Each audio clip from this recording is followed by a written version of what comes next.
یہ مجھے اور آپ کو بتائیں گے کہ ان کے دلوں کے اندر یہ بات ڈالی گئی تھی، اے گوری چمڑی والے، جب تک اس زمین پر قرآن والے موجود ہیں، مدارس اسلامیہ موجود ہیں، علماء کا ایک جمع غفیر موجود ہے، ان کے دلوں میں جذبہ جہاد اور وطن سے محبت موجود ہے، تو کبھی اپنی سازش میں کامیاب نہیں ہو سکتا، تو کبھی اپنی سازش میں وہاں مکمل نہیں ہو سکتا۔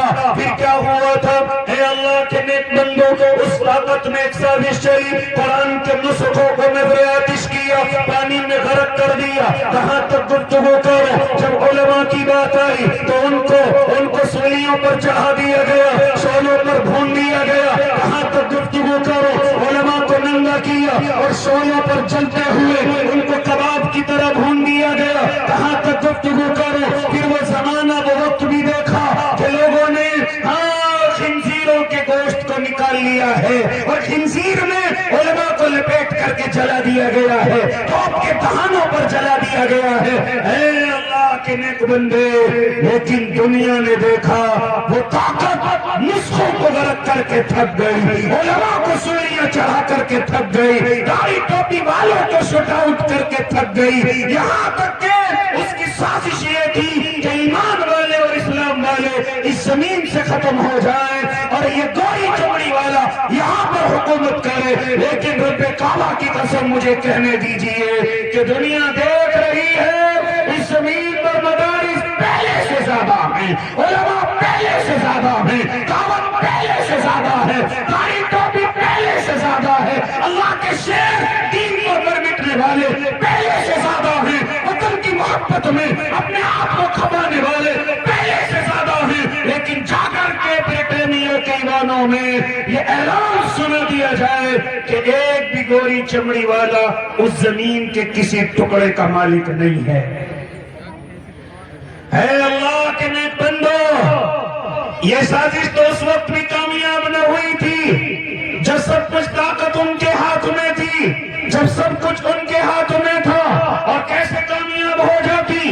جب قربانیاں دے کر کے مکمل ہو گئے، جب پورے قربانیاں دے چکے، جب علماء صفحہ ہستی سے مٹا دیے گئے اور علماء کی اولادیں اس زمین پر موجود رہی، ہاں جب داڑھی ٹوپی والے اس زمین سے ختم کر دیے گئے، لیکن حریت کی اور اس زمین کی آزادی کی کوئی چنگاری بجھنے کا نام نہیں لے رہی تھی۔ تو ایسے وقت میں انگریز ایک اور چال لے کر کے آتا ہے، وہ چال یہ تھی کہ ان لوگوں کو کہ جن کے بڑے دنیا سے رخصت ہو گئے ان کے یتیموں کو بلایا جائے، ان کو سہارا دیا جائے، ان کو روٹی کپڑا مکان دیا جائے، ان کو اسلام سے نکالا جائے، ان کو دین سے دور کیا جائے، ان کو اللہ کی محبت سے دور کیا جائے۔ یہ ایسی سازش تھی جس کا جواب ملنا مشکل تھا۔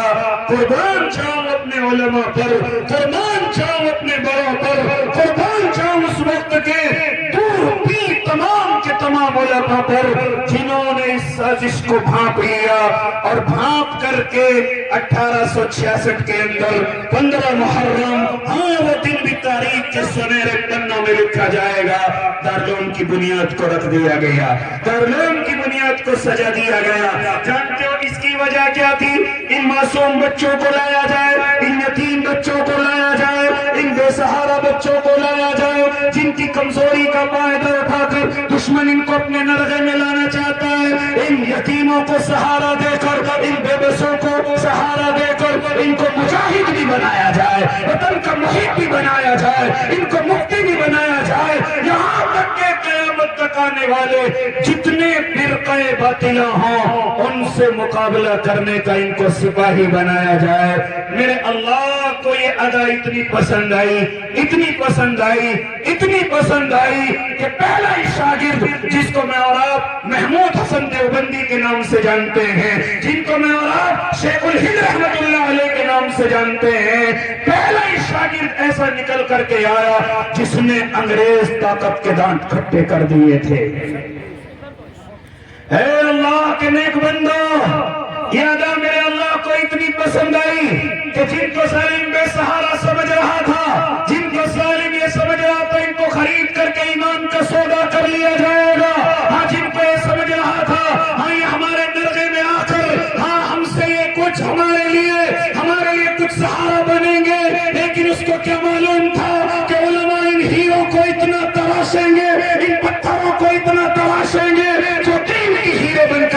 کر کے آئیں گے. پھر دنیا نے دیکھا شیخ الہند پہلا شاگرد تحریک ریشمی رومال لے کر کے چلتا ہے. ان کے شاگرد اللہ کے نیک بندو کہاں تک گفتگو کرو. پھر مولانا الیاس رحمت اللہ علیہ اللہ ان کی قبر پر بھی کروڑوں رحمتیں نازل کر دینا جو دعوت و تبلیغ کا نظام چلاتے ہیں. انہی مدت میں عطا کیا تقریباً 13 حافظ قرآن اللہ رب العزت نے اس ادارے کے ذریعے سے مجھے اور آپ کو عطا کیے. سب مل کر کے دعا کر دیں اللہ یہ جو 13 حافظ ہیں اللہ ان کو عالم بعمل بھی بنا دینا.